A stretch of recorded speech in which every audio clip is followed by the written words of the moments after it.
educación, donde ha habido un trabajo lujoso por parte de los funcionarios tanto de la Escuela Nacional de la Magistratura como del Tribunal Supremo de Justicia. Eso nos obliga a continuar en la misma línea, que esperamos seguir trabajando por la justicia, por los derechos humanos y por todo lo que representa este pueblo desde el punto de vista histórico y desde el punto de vista de sus realizaciones teóricas en la materia del derecho. Bueno, a mí me toca en esta ocasión hablar de la ley procesal del trabajo. Es una idea que proviene pues de nuestros compañeros, pero yo quería decir antes de esto, de entrar en materia, quería decir algo, ¿no?, que la verdad que me sugiere la lectura y todo lo que hemos hablado, y es un recuerdo, ¿no?, un recuerdo muy bonito que me trae, que lo viví los hechos, y es el caso de tres magistrados, de tres juristas venezolanos, que es el caso del doctor Delgado Ocando, José Manuel, el caso de Iván Rincón y el caso de Marcel Roche. Estos distinguidos compañeros, distinguidos magistrados, con una trayectoria fabulosa desde el punto de vista humano, teórico, filosófico, y que los traigo a colación porque justamente ellos son los autores de un trabajo muy interesante que se realizó aquí en el seno de este tribunal. El trabajo se refiere a la creación de la Asamblea Nacional Constituyente y del derecho constituyente. La verdad es que para el momento en que se hace ese trabajo no existía una norma específica que se refiriera a ese tema. Pero hablando de supraconstitucionalidad, el doctor Ocando hizo un ensayo en el cual demostró que era posible, hablando de la supraconstitucionalidad, basarse en la Constitución del 61 y crear la figura de que era posible resolver la temática de la Asamblea Nacional Constituyente. Pues usted sabe, esto como es un instrumento que además de jurídico es lógicamente político, sin embargo, había que realizar el trabajo jurídico para justificar la institución. Y gracias a eso, pues desde el 15 de febrero de el año 1999 se comenzó ese trabajo y se fijó el día 25 de abril para darle curso al referéndum que al efecto se hizo para averiguar si la comunidad estaba de acuerdo. Afortunadamente así fue. Y desde el mes de abril hasta el mes de agosto ya la Constitución estaba lista. Y ese texto pues tiene la pertinencia de recoger a todo lo largo de su geografía, vamos a decirlo así, de su redacción, tiene la preeminencia de los derechos humanos, la preeminencia de la paz, de la cultura social, de los temas jurídicos, y en fin, de todo lo que es este pueblo en materia constitucional, porque pienso que es una de las constituciones más completas que tenemos y que ella da origen a que sea posible realizar una serie de temas jurídicos de formación, porque mucha gente se pasea por la idea de que esto da, la Constitución da lo social, da lo económico, da lo ideológico, lo constitucional, lo jurídico. Pero hay que pensar también que va más allá, en el sentido de que penetra en la estructura más profunda, más íntima del ser humano, del ser venezolano.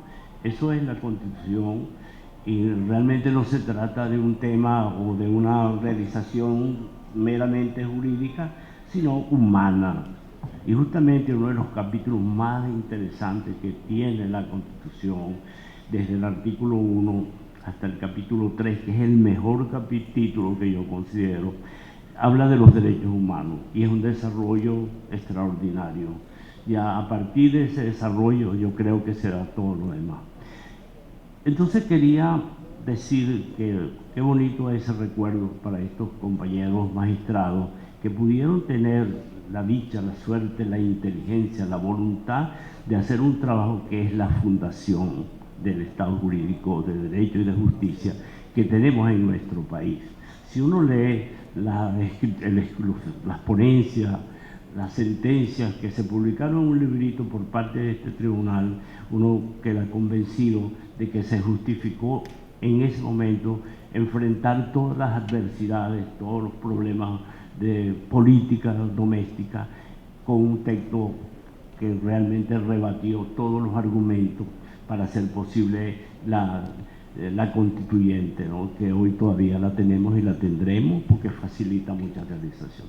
De modo que quería hacer ese recuerdo para una satisfacción personal, pero yo creo que colectiva, porque todos los que estamos aquí somos alumnos, herederos de ese patrimonio sociojurídico, cultural, que es esa realización.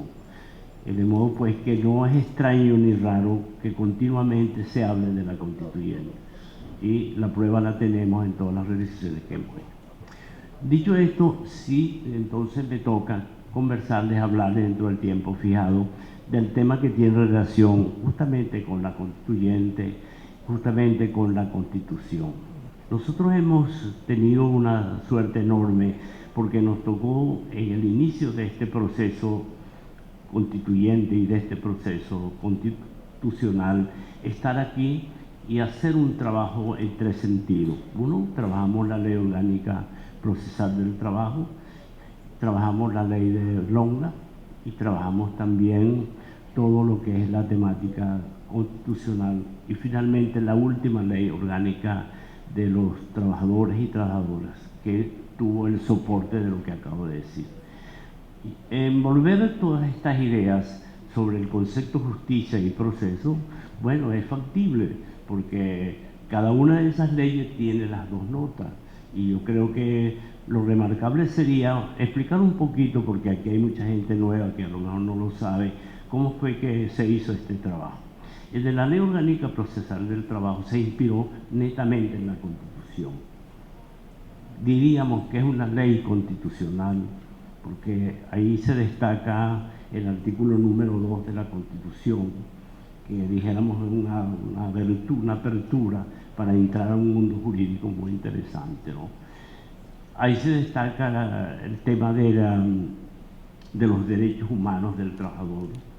Se destaca también todo lo que concierne al acceso a la justicia, al debido proceso, a la defensa, al debido proceso, a la defensa, ¿no?, de los derechos del hombre, y también el proceso como instrumento fundamental de la justicia. Además, igual, los medios alternos de solución de conflictos. Y finalmente, la última texto que puedo mencionar es la disposición cuarta transitoria, que en su ordinal 3 se refiere justamente a la posibilidad de hacer una ley orgánica procesal del trabajo y una ley orgánica del trabajo.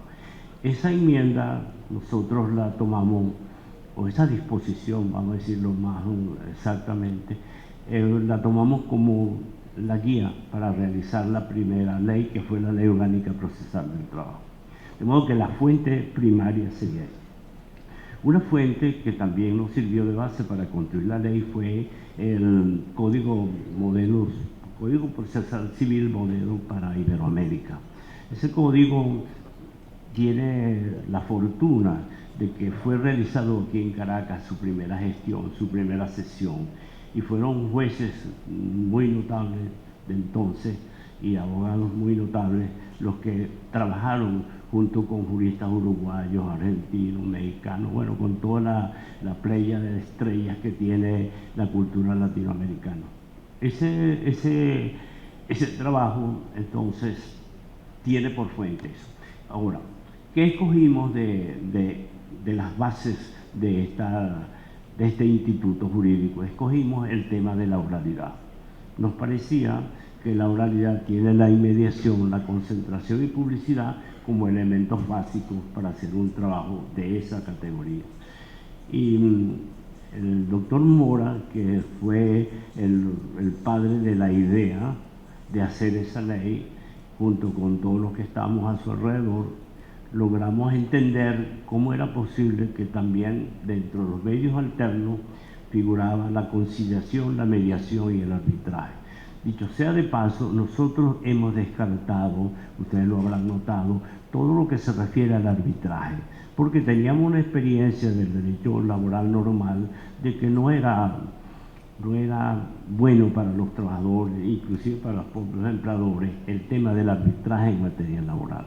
No lo descarto porque ese es un elemento cultural indescartable, pero nosotros tuvimos ese prejuicio, vamos a decirlo así, entre comillas, de no usar el arbitraje.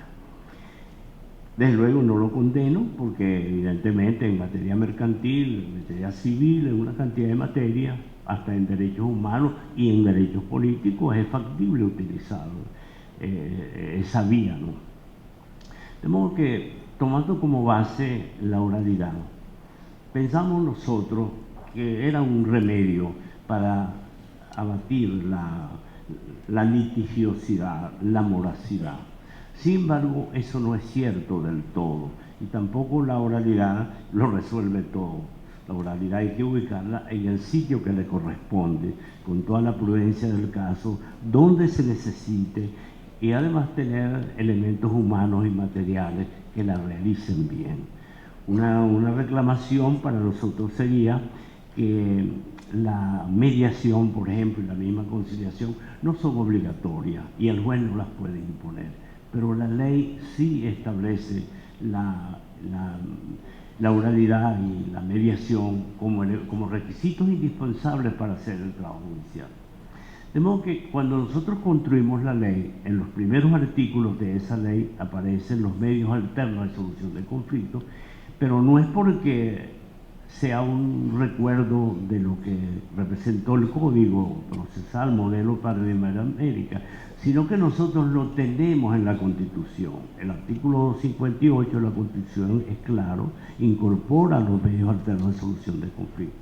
De modo que para hacer la ley estábamos como sobrados. Lo que nos faltaba era la experiencia. Y cada uno de nosotros, por su lado, hizo un aporte. Yo recuerdo que el doctor Mora estuvo en Estados Unidos, no sé si fue Oklahoma el estado donde estuvo, para presenciar el tema de la oralidad en ese país, en Norteamérica, que lo tiene, y que tiene un escenario previo que se denomina pretrial, o sea, un ensayo previo que hacen las partes cuando afrontan un conflicto y quieren resolverlo. Los abogados se reúnen aparte ellos antes de ir al tribunal y eso resulta positivo porque de ese encuentro de los abogados contrarios uno al otro resultan vías para que el tema se resuelva. Ahora, si pasado el tiempo no se resuelve, las partes acuden al tribunal y le dicen que no hubo solución alguna y que proceda de forma normal a hacer el proceso. Esa experiencia también la tuvimos en Europa, en países como Irlanda, como Suecia, como Francia, en la misma España, Italia, y había cierta tendencia a que ellos tenían una oralidad que era bastante justa, que era muy... De modo que esa base, más la experiencia que les acabo de mencionar, fue lo que nos animó a establecer una norma en donde se consagrara la oralidad. Y la oralidad, como ustedes bien saben, la dividimos en dos partes: la audiencia preliminar y la audiencia de juicio. En la audiencia preliminar es el primer encuentro de las partes y eso tiene que hacerse de modo voluntario, de modo asequible para ambas partes, y el juez debe, dijéramos, observar una conducta que sea humana, de adentrarse en el problema, comprendiéndolo y ayudando a las partes. No es que vaya a decir, ¿le van a mediar sí o no? No, esas conductas de falta de humanidad o vicios culturales, sociales que podemos tener nosotros, hay que descartarlas.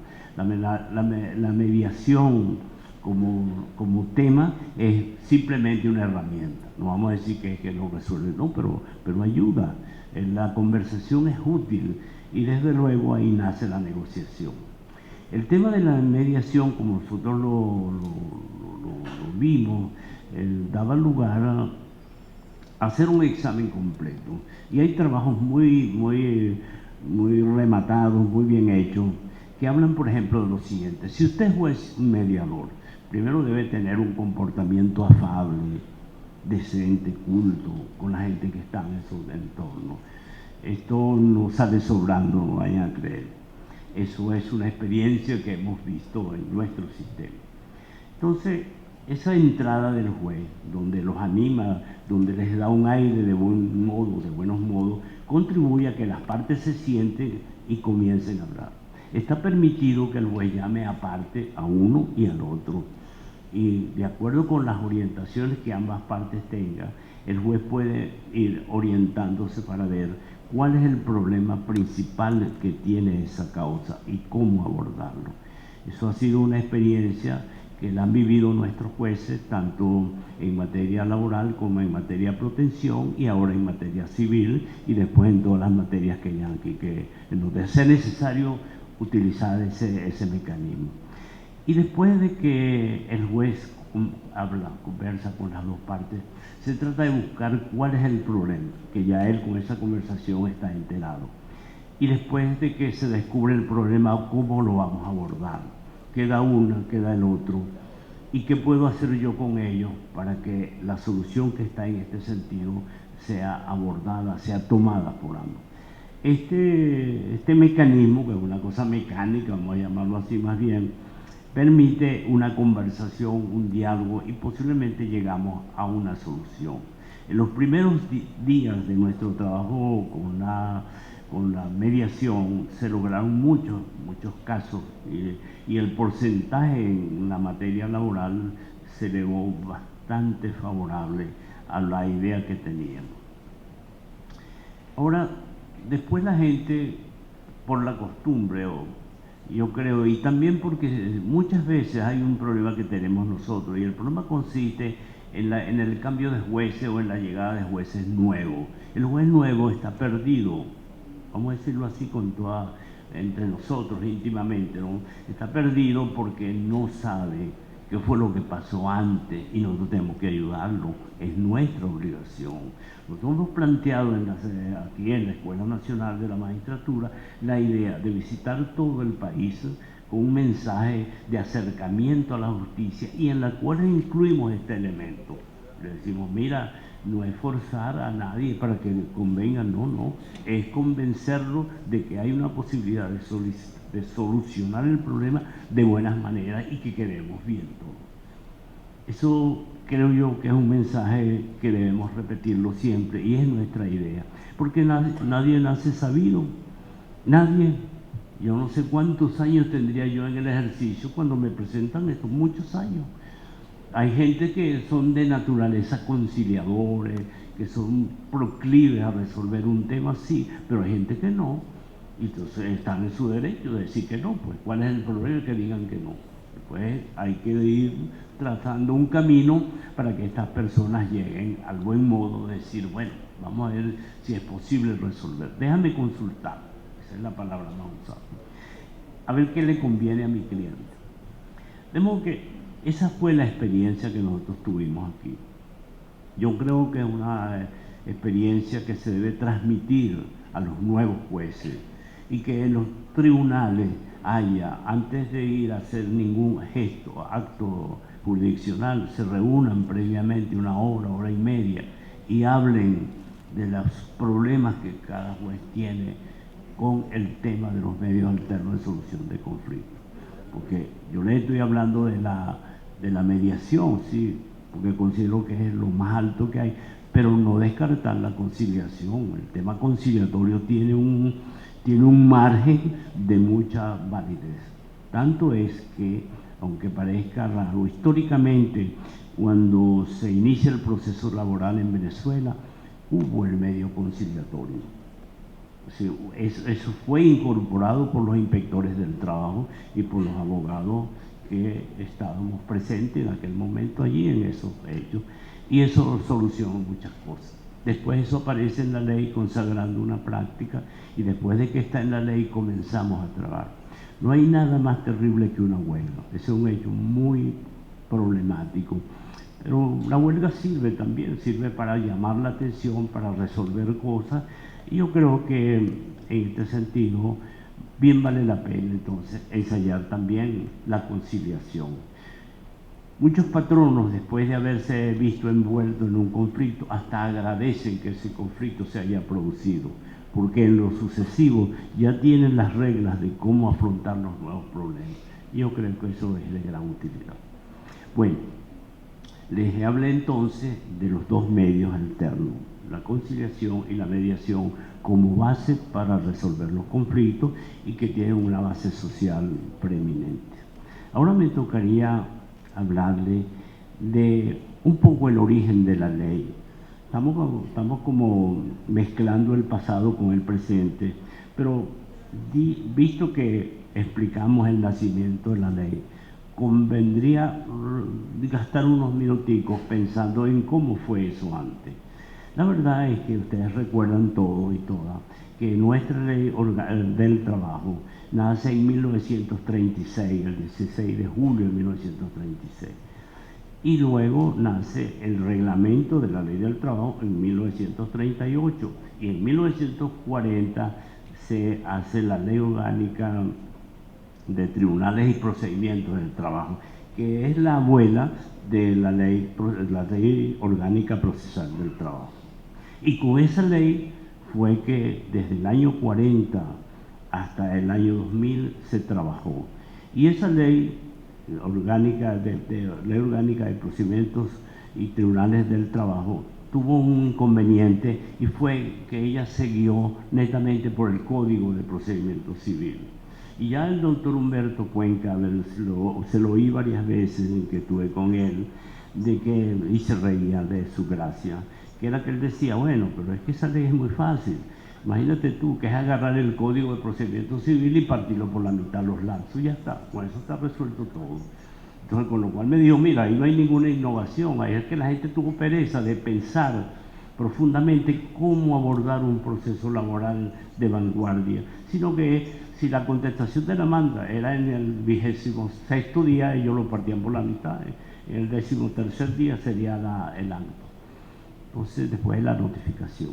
Y así con las demás cosas, ¿no? El tema de la notificación, de la citación, el tema de la contestación de la demanda, la reconvención, de las pruebas, su admisión, bueno, y todo el proceso era esa.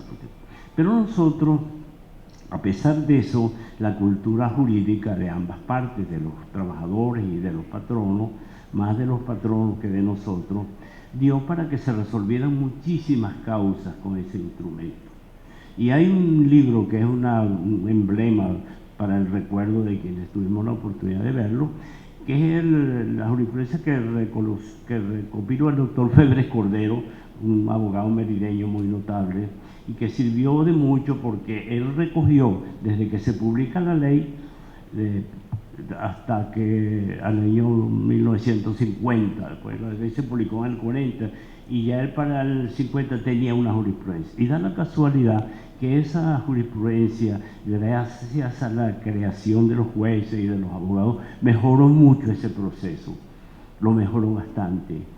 Claro, hubo inconvenientes ya de otro tipo, como es el caso de las horas extras, que las horas extras, la ley decía que se pagaban 2 nada más diarios, o sea, eso era un límite. Pero hubo un planteamiento de un abogado que dijo, no, ¿y por qué no? Y si este trabajador en el tiempo que tiene ha trabajado 4.000 horas, no se van a pagar.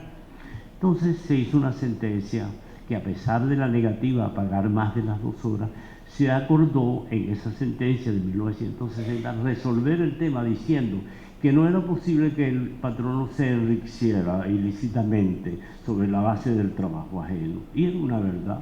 Eso fue una nota muy interesante, y entonces se comenzó a admitir el trabajo de las horas extras más allá del límite fijado por la ley, que había fijado 2 horas, ¿no? Junto a eso también hubo otros eventos de tipo procesal sobre esa ley, pero hay que pensar que pasó algo, fíjense ustedes, que tiene justificación, que es que hubo tiempo para resolver el tema, porque del 40 al 2000 son muchos años, y hubo que esperar ese tiempo para que se produjera la Ley Orgánica Procesal del Trabajo. Pero antes de que la Ley Orgánica Procesal del Trabajo, tenía que ocurrir un evento tan interesante como es el de la Constitución del 99, que cogió vela y dijo, no, un momentico, vamos a trabajar de manera distinta. Vamos a trabajar con los medios alternos de solución de conflictos, lo vamos a establecer en un artículo. Bueno, y así comenzó una revolución dentro del sistema laboral, que inclusive hay una cosa interesante, que es que la negociación colectiva, que era un proceso de dos sujetos íntimamente vinculados, dio al traste con muchos formalismos de la ley. Y también la jurisprudencia, porque los miembros de la entonces Corte Suprema de Justicia reflexionaron sobre esa posibilidad de mejorar la ley que estoy refiriendo. De modo que un poco eso es lo que ocurre en esos años, del 40 al 2000. Y un poco de esa sería para hacer un estudio ya como cuestión histórica, como recuerdo quizás, y mejorar lo que tenemos ahora en presente. Lo que nos toca ahora es trabajar con esta ley nueva y darle a ella el impulso que requiere, para lo cual habría que valerse de elementos materiales, espirituales, que están a la mano y que los tenemos a la mano. Y yo creo que hoy en día el camino señalado por esa ley, que es el tema de los medios alternos de solución de conflictos, sí permite que se haga una renovación de la ley, porque todas las cosas se envejecen, incluidas las leyes. ¿Por qué? Porque la cultura del mundo, la sociología es cambiante, nosotros somos cambiantes, todo el mundo cambia, entonces las leyes tienen que adaptarse a ese cambio. Y yo creo, pero el cambio más interesante es el cambio de los jueces, los funcionarios, que tienen que ir adaptándose a esos cambios sociales que hacen que las leyes tengan ese perfil, ¿no? De modo que hasta la fecha le he dicho solamente dos cosas: el tema de los medios alternos de solución de conflictos y el tema histórico, que dicho así un poco a la ligera, valdría la pena como recapitular sobre lo dicho, porque no solamente fue el tema jurisprudencial, fue el tema jurídico. Hay un libro que yo quiero recordarlo aquí, el del doctor Rafael Caldera, que es Derecho del Trabajo. Es un libro que con todo lo que él pueda decirse por su metida en la política, eso yo creo que nada tiene que ver con lo jurídico, porque de ahí se pueden extraer todos los valores que sean posibles. Pero además de Rafael Caldera está su oponente, que es un mexicano, Mario de la Cueva. Mario de la Cueva enfoca el problema desde el punto de vista social, como un avance de los trabajadores en el mundo de sus luchas, y es un jurista de vanguardia. Tanto es que ese libro se puede leer ahora como si fuera sido publicado ayer, porque mantiene las instituciones como deben ser para sostener la vida en un país como el nuestro. Aparte del doctor Caldera y de Mario de la Cueva, también hubo otros profesores de la universidad que trabajaron el tema. El doctor Barriasalas, por ejemplo, es un notable abogado, insigne abogado. El Graterol Roque del estado Falcón, muchos zulianos, larenses, de toda Venezuela, hicieron un trabajo con esa ley, porque la verdad que el problema estaba y no teníamos la modernidad de un texto, porque es que el país cambió, y si el país cambia, tienen que cambiar las leyes, tienen que cambiar las instituciones. A lo mejor lo que yo estoy diciendo hoy ya mañana es vetusto, ya no tiene utilidad, porque cambió el esquema social en el que vivimos. De modo que, rematando esas cosas, yo creo que lo útil sería hacer un planteamiento que nos haga cambiar todo lo que se base en este proceso que estamos viviendo. Porque desde el año 2000 para acá hemos vivido en un proceso de cambio político, social, jurídico relevante. Ya nosotros tenemos una fuerza en la que evidentemente hay que cambiar cosas, porque ese proceso lo demanda. Y no es que uno sea o no partidario de él, no, es que es una necesidad ir con el cambio. Y yo creo que ahí estamos. Ya los jueces de hoy no son los de hace 10 años ni de 20 años atrás, no. Hay un cambio que yo creo que vale la pena ir con el cambio. Por eso ustedes observan que este tribunal se ha propuesto la idea, en primer lugar, de sostener la institucionalidad venezolana. Es decir, se ha echado sobre su sombra, sobre sus hombros, el peso de tener que resistir desde el punto de vista jurídico con un impulso muy grande que hay en contra del país y que, bueno, el tribunal ha sabido, dijéramos, afrontar eso. Antes ese tema no era posible, no era concebible, pero hoy sí es concebible. Y lo mismo que está pasando en este tribunal tiene que pasar en todas las esferas de nuestra vida ciudadana. Esa es una de las cosas que quería destacar. La otra cosa que quiero señalar es la importancia de la jurisprudencia. Yo creo que eso que ha hecho la Sala Constitucional y aguas abajo, los juzgados de segunda instancia y de primera instancia, de resolver problemas con pertinencia, con exactitud matemática, si así se requiere, pero fiándonos del derecho, da lugar a que haya un cambio, dijéramos, pro justicia. Vamos a defender la justicia con esas herramientas y con estas palabras que estoy diciendo aquí. Bueno, yo traje un poco de cosas aquí, pero me desvié de ella, me aparté de ella, porque de mi corazón, de mi mente, salieron las ideas que le dije.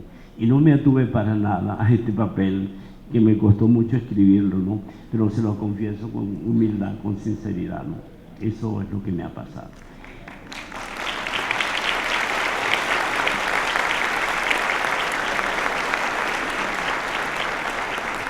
Bueno, sí, yo me he sentido como si estuviera en lo que es habitual en mí, el salón de clases, ¿no? Con respeto, por supuesto, ¿no? Pero desde el punto de vista subjetivo mío. Y entonces he tratado de ser muy espontáneo y no encerrarme en el tema de la adultez del magistrado, etcétera, ¿no? Pero me complace mucho esta oportunidad, porque creo que puede servir para las generaciones que están presentes muchas de las cosas que se han dicho aquí, y específicamente las dichas ayer. O sea, yo me sentí muy regocijado a oír de los compañeros hablando ayer. Y hoy me siento muy contento de poder decir estas cosas ante ustedes y esperando de que haya alguna utilidad en ellas. Bueno, muchas gracias.